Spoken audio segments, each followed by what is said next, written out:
Have you ever poured out your reasoning, raised your voice, maybe even begged to be understood, only to be dismissed, mocked, or ignored? In today's world you're told, clap back, prove them wrong, fight fire with fire. But what if the real power lies in something far quieter, something sharper than any reply? Imagine walking away, not in weakness, not in defeat, but as a calculated strike. Silence becomes the blade they never see until it cuts deep. Today, you will see 6 real situations where walking away is not escape, but strategy. Silence is not surrender. It is the consequence they never forget. Why walking away is power. Society tells you, respond, defend yourself, don't let anyone get the last word. To remain silent is branded as weakness, as if dignity could only be secured by counterattack. But the Stoics knew better. Marcus Aurelius, Epictetus, Seneca, all of them saw retaliation as a trap, one that keeps you bound to the very insult you wish to escape. Seneca wrote, "It is better to conquer anger than to defeat your enemies." Think about that. What good is victory over another if you've lost control of yourself in the process? When you walk away, you turn the tables. You hand the burden back to the one who disrespected you. You refuse to be baited into their chaos. In psychology, this is called breaking the feedback loop. Every fight needs 2 participants. If one leaves, the fire has no oxygen.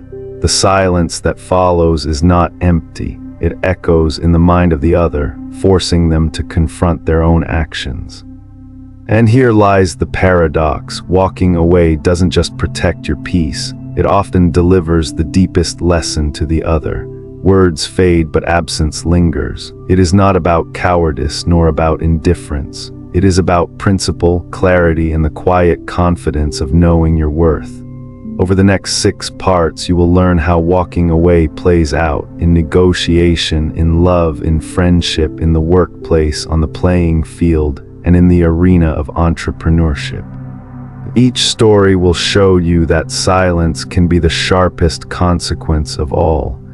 And by the end, you will see that walking away is not the end of a fight, it is the beginning of freedom.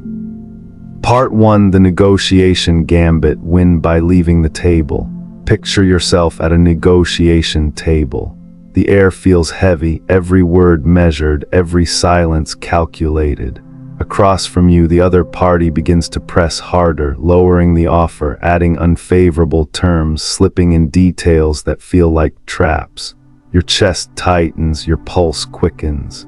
Instinct tells you to argue harder, to push back line by line, to wrestle for every inch. But the Stoic way shows another path. You don't wrestle with every insult to your worth. You rise, you walk, you reclaim. This is the power of departure. To the Stoics, walking away was not avoidance, it was strategy. Epictetus reminded his students that it is not what happens to you, but how you react that matters. In negotiation, the ultimate reaction can sometimes be no reaction at all. By leaving, you strip the other of the theater they depend on, refusing to play the role they cast for you. Think of Elon Musk, a man known for his unorthodox but ruthless approach in business dealings. In several negotiations, he set terms so high, so uncompromising, that others assumed he would bend when pressure came. Instead, he sometimes walked away entirely, allowing the silence of his absence to force the other party back to the table with fairer terms. His refusal to cling to the deal at any cost created leverage more powerful than any counterargument. The walkout itself became the negotiation. Modern psychology explains this in terms of anchoring bias. In negotiations, the first strong number or condition becomes the psychological anchor around which everything revolves. When you stay at the table under pressure, you unconsciously allow their anchor to define the boundaries of possibility. But the moment you stand up, you dissolve the illusion, you send a clear message. Their anchor is irrelevant because you are not tethered to it. Walking away resets the frame, reminding both sides that you will not be treated as prey. But this strategy only works if it is principled. Walking away must not look like sulking or storming out, it must look like clarity. Before you sit at any table, define your red line, the absolute worst term you are willing to accept if they push past it. You don't need to raise your voice or explain at length. You simply stand, thank them for their time, and say, "I can't work with that." Then you leave. That single act of composure contains more power than hours of desperate arguing. Consider what happens inside the other person's mind in that moment. They expected resistance. They expected haggling, concessions, emotional flares. Instead, they receive silence, the absence of you. They are left staring at their own behavior without your participation to validate it. More often than not, the weight of that absence draws them back, ready to renegotiate on different terms. And even if they don't return, you have still won, because you have protected your dignity, your values, and your long-term position. The Stoics were never interested in short-term victories if they came at the expense of principle. Walking away honors that same truth. You would rather lose the deal than lose yourself. This isn't arrogance, it is alignment. You are choosing what Seneca called the freedom of self-control over the slavery of external gain. Your practice here is simple but challenging. Before your next difficult conversation or negotiation, write down the worst term you would accept. Hold it as your inner compass. If that line is crossed, you leave, not with drama, not with rage, but with stillness. And if you are tempted to stay for fear of missing out, remember, the greater loss is what happens when you sell your dignity cheaply. Walking away from the table creates ripples far beyond the room. It shows the world, and more importantly yourself, that you know your value. That is a lesson the other party won't soon forget. And as you'll see in the next part, the same principle that protects you in business can also protect your heart. For in love, walking away is not just about leverage, it can save your very spirit. Part 2, the romantic break, choosing dignity over drama. Picture yourself in the middle of an argument with someone you love. Voices are raised, words fly like arrows, each of you scrambling for the upper hand, desperate for the last word. In the moment, it feels like winning the argument is winning the relationship itself. But each reply, each sharp retort, only deepens the wound. You're not repairing connection, you're building walls of resentment, brick by brick. The Stoics would tell you, stop, walk, reflect, for true strength in love isn't found in dominating the other's voice, but in mastering your own. Seneca once wrote, "Anger, an acid that can do more harm to the vessel in which it is stored than to anything on which it is poured." Think about what that means in the context of your relationship. When you let anger spill unchecked, you corrode yourself first. The greatest harm is not what your partner says to you, but what you allow yourself to become in reaction. Walking away, even if just for a short pause, is how you protect not only the relationship, but also your own spirit from corrosion. Consider the way Taylor Swift has navigated her deeply scrutinized personal life. In a world where every word, every glance, every conflict could be magnified by the media, she often chose silence over public drama, instead of battling her private disagreements in the open. She stepped back, preserved her dignity, and focused on the long view, her art, her peace, her growth. Whether you admire her music or not, her ability to withdraw rather than engage in a destructive back and forth provides a clear lesson. Sometimes walking away from the noise is the only way to hold onto yourself. Modern psychology helps explain why this works. There is something called emotional contagion, the phenomenon where emotions spread like a virus between people. When you stay in a heated argument, your anger fuels theirs, their anger fuels yours, and soon neither of you is thinking clearly. But the moment you step out of the loop, literally walk away, create distance, you break the chain. You give both sides the space to let adrenaline fade, to breathe, to regain perspective. More often than not, your partner will eventually reflect more deeply when left with the silence of your absence than if you had kept fighting. Here is a practice you can try. The next time an argument begins to spiral, use a pause phrase. Something simple like, "I'm not discussing this right now." Say it calmly without sharpness. Then walk not to another room where you keep listening for them, but outside for 10 minutes. Don't text, don't rehearse counterarguments in your mind. Instead, write down one sentence in a notebook or on your phone. What do I value here? This act shifts your focus away from the clash of egos and back toward the bigger picture. Love, respect, dignity. The truth is, you don't need to win every fight. Winning a fight often means losing something larger: trust, tenderness, the quiet bond that holds two people together. What you truly need is to win over yourself, to hold onto your own composure and clarity. Walking away gives you the chance to return to the conversation later from a place of strength, not from the ruins of exhaustion.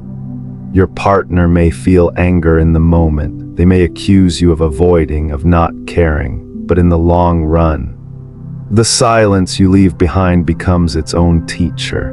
They feel the weight of your absence, the dignity in your refusal to fight ugly. And in time, that silence will do more to shift the relationship than any clever retort could ever accomplish. Walking away in love is not abandonment, it is love expressed through restraint. It is saying, "I choose to protect what matters, even if it means I must pause right now." That is not weakness, that is wisdom. And just as love demands the wisdom to step away, so too does friendship. Because sometimes the people who call themselves friends may, in truth, only be draining you of the energy you need to live fully. Part 3, the friendship drain. Stop letting them borrow your energy. Think back to a moment when a friend called not for celebration or support, but to unload a torrent of problems onto you. Their voice is urgent, their tone heavy, and you immediately feel the weight settle on your shoulders. That sense of dread, that sinking feeling in your chest, is the unmistakable signal. This friendship is taking more than it gives. You've tried, you've listened, you've given second chances, hoping for reciprocity, but slowly it becomes clear the balance is gone. What was once mutual now feels like obligation. You are tired. More than that, you are drained. In relationships of all kinds, love, friendship, work, our energy is finite.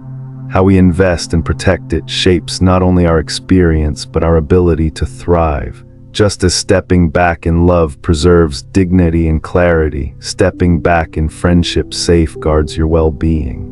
The Stoics understood that not every relationship deserves equal space in your heart. Marcus Aurelius reminded himself, the soul becomes dyed with the color of its thoughts. Immerse yourself too long in someone else's negativity, and their color inevitably stains yours. Stoicism teaches that guarding your inner life is not selfish, it is discipline. The wise move in these situations is not confrontation, not argument, but measured distance. Step back, observe. Do they notice your absence? Do they reach out in care, or simply find another ear to drain? Phoebe Waller-Bridge offers a modern illustration. Known for her sharp wit and creative genius, she consciously limits the people and pressures she allows into her life.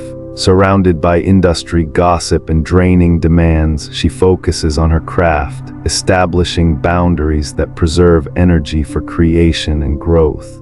Like her, you can redirect attention from relationships that sap you to pursuits that nourish you. Energy is finite. Giving it without reciprocity leads to emotional bankruptcy. Psychology confirms this. Relationships are exchanges of support, care, and encouragement. When only one side invests, resentment and exhaustion inevitably follow. Walking away, or even simply stepping back, is a method to restore balance. Here's a practical exercise. Set a weekly limit for friend time: 3 hours, 5, 10, whatever is intentional. If a friend repeatedly drains more than they give, reduce contact by half for 30 days. Notice what happens. Do they adjust? Or do they disappear, confirming the imbalance? Distance is preservation, not punishment. Epictetus reminds us, if you want to improve, be content to be thought foolish and stupid.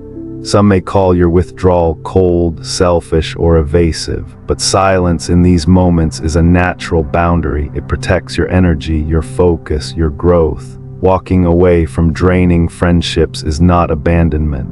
It is choosing to invest in yourself and in connections that reciprocate. Reclaim your space and you make room for relationships that are genuine, uplifting, and life-affirming. And once you learn to draw this line in friendships, the next battlefield becomes clear: the workplace. For if friendships quietly sap your energy, office drama can consume it publicly, and here too, silence becomes your sharpest weapon. Part 4: The workplace drama, silence that ends the game. Imagine you're standing in a team meeting. A colleague, perhaps out of jealousy or insecurity, throws a sharp comment your way. Everyone's eyes shift toward you, waiting. The air grows heavy, the silence sharp, as though the whole room is daring you to defend yourself. This is the trap. They want you to bite, to react, to get caught in a battle of words that leaves you flustered while they look composed. In that instant, you face a choice: feed the fire or walk away from it entirely. The Stoic move here is simple yet profound. Ignore, record, reframe. You do not need to take the bait, because their provocation thrives only on your reaction. By ignoring in public, you rob them of the spotlight. By recording privately, you protect yourself with facts, not feelings. And by reframing, you remind yourself their words cannot alter your worth, your performance, or your trajectory. Marcus Aurelius himself faced constant criticism as emperor, surrounded by senators and generals waiting for him to falter. Yet he wrote in his Meditations, "The best revenge is not to be like your enemy." When others expected retaliation, he chose calm. When they sought anger, he offered composure. He knew the real victory was not in silencing others, but in mastering himself. A modern example can be seen in Indra Nooyi, former CEO of PepsiCo. Throughout her career, she faced intense scrutiny, not just as a leader, but as a woman in a male-dominated corporate world. Colleagues and media alike sometimes questioned her decisions or leadership style. But Nooyi herself shared that she resisted taking things personally. Instead of sparring with critics, she focused relentlessly on outcomes. Her philosophy was clear: let your results answer the criticism.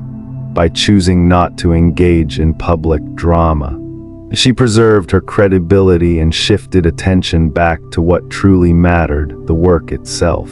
Psychology backs this strategy. Workplace drama operates like a loop. One provocation leads to a defensive response, which creates more gossip, which then spirals into a cycle of tension. By refusing to participate, you break the loop. Social psychologists call this withdrawing reinforcement. Drama feeds on reaction. When there is none, the energy dies. In time, your colleagues' attempts will look less like cleverness and more like desperation. Here's how you can put this into practice. First, don't respond publicly. A composed silence speaks volumes. Later, if the situation truly requires follow-up, send a private note: "I'd like to focus on results. Let's discuss specifics offline." Short, factual, and professional. Second, keep a private log. Record incidents with dates, times, and any witnesses. This is not to dwell in resentment, but to ensure you have a clear record if things escalate. Documentation turns emotion into evidence. The takeaway is simple but powerful. In the workplace, you don't need to make anyone understand you. You don't need to win every argument, expose every lie, or outwit every jab. You only need to act, to keep working, and to let your silence strip your opponent of their stage. Without your reaction, their performance collapses. In the end, silence is not weakness, it is a strategy. It tells the room that you are not here for petty squabbles, you are here to deliver. And when results speak louder than words, no amount of drama can overshadow your value. But silence doesn't only disarm office politics. On the field of sports, it transforms into something else entirely, a weapon of focus, a shield against pressure, a way to turn distraction into dominance. Part 5: The Athlete's Silence, Defeating Trash Talk. Picture yourself on the court, the field, or the track. The crowd is roaring, your pulse is sharp, and then your opponent leans in with words designed to cut you down. They mock, they taunt, they test your composure. Every nerve in your body wants to snap back to prove you won't be disrespected. But here's the paradox: the moment you reply, you've already lost part of the battle. Trash talk isn't about words, it's about control, and when you answer, you surrender your focus. The Stoic move is clear: ignore words, deliver results. Instead of reacting, you redirect. You let their insults float past like wind while your attention stays locked on the ball, the play, the finish line. Marcus Aurelius wrote, "The best answer to anger is silence." The athlete who embodies this doesn't just win games, they win psychological wars. Consider Naomi Osaka. At the height of her career, she faced not only the pressure of competition, but also the relentless noise of media scrutiny. Journalists dissected her every word, often pushing her into uncomfortable corners. But Osaka chose a radical move. She withdrew from press conferences and at times from tournaments, citing the toll on her mental health. Critics called it weakness, but in truth it was strategy. By walking away from a toxic system, she preserved her focus, her energy, and her dignity. In doing so, she sent a message louder than any retort. No external voice gets to define her worth. Sports psychology explains why this works. According to cognitive load theory, the brain has limited resources for focus. Trash talk, hostile media, or jeering crowds all compete for mental bandwidth. The more you engage with them, the less you have left for precision, timing, and execution. By refusing to engage, you free your mind to do what it was trained for. In essence, silence becomes a competitive edge. So how can you train this in your own life, whether in sports or any high-pressure arena? Start with a 3-minute box breathing exercise before competition. Inhale for 4 counts, hold for 4, exhale for 4, hold again. This anchors your nervous system and sets a calm baseline. Then when the trash talk comes, and it will, use visualization. Instead of replaying their words in your head, imagine the move, the shot, or the run that will silence everything. See yourself delivering the result, and let that be your reply. The takeaway is simple: games are not won with words, but with results.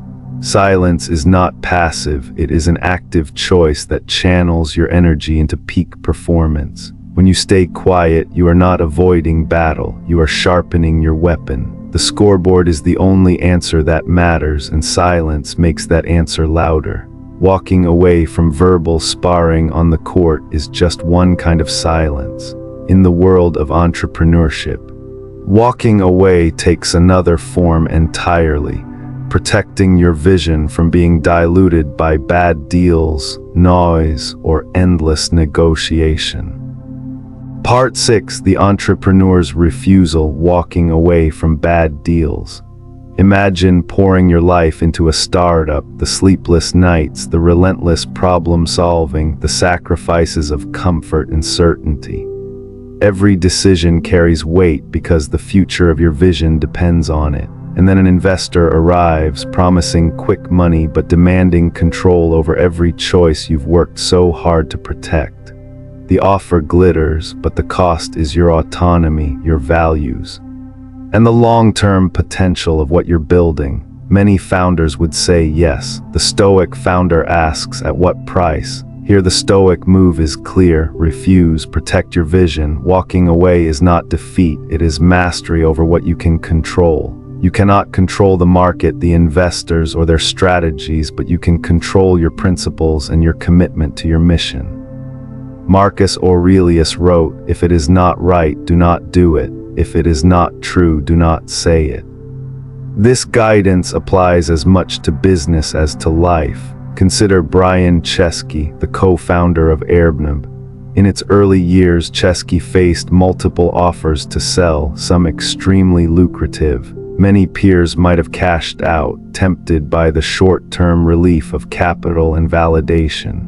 Chesky chose differently. He walked away from deals that compromised his long-term vision, even when pressure mounted and uncertainty loomed.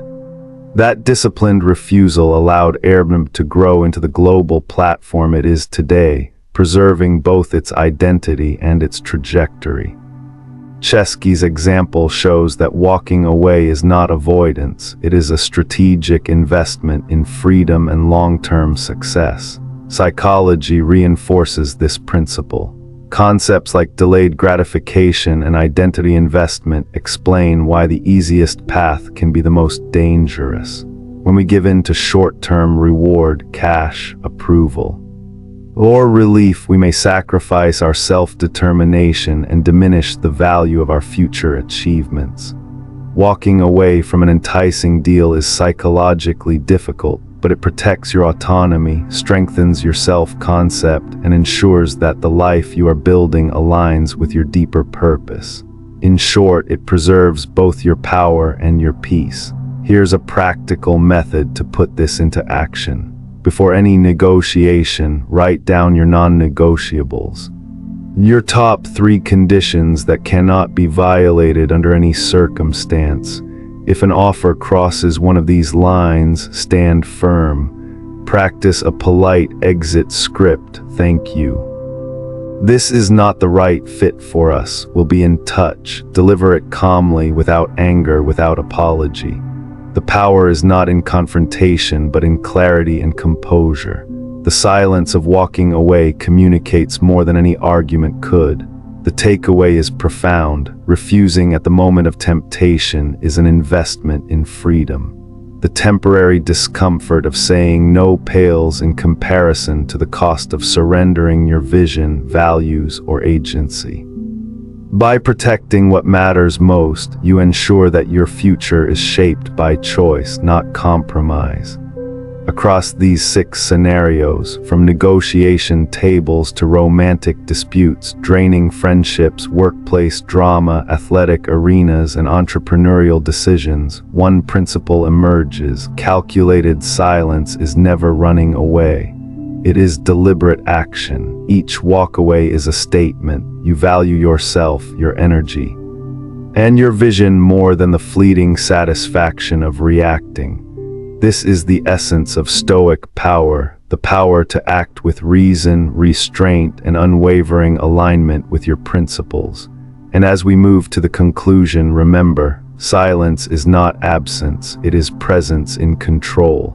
It is the invisible force that leaves consequences behind, quietly shaping reality while preserving your inner peace. Silent consequences, lasting power. Throughout this journey, you've seen the quiet force of walking away in action, stepping back in negotiations to reclaim control, choosing dignity over drama in relationships, protecting your energy from draining friendships, ending workplace conflict without confrontation, maintaining focus in competitive arenas, and safeguarding your entrepreneurial vision. Each instance demonstrates that silence is not weakness, nor is it passive avoidance. Rather, it is a deliberate, strategic choice, one that allows consequences to unfold naturally while preserving your inner authority. These silent consequences are not about revenge. They are moments where you restore control to yourself, where your absence speaks louder than words ever could. Marcus Aurelius reminds us, you have power over your mind, not outside events. Realize this, and you will find strength. That is the essence of every walkaway. The world may provoke, push, or tempt you, but the ultimate victory is in mastery over your reactions, in preserving your composure, and in letting your principles guide your actions rather than fleeting emotions. When you step away intentionally, you communicate a truth that words cannot capture. I know my worth. I do not bargain with my dignity. Your silence carries weight.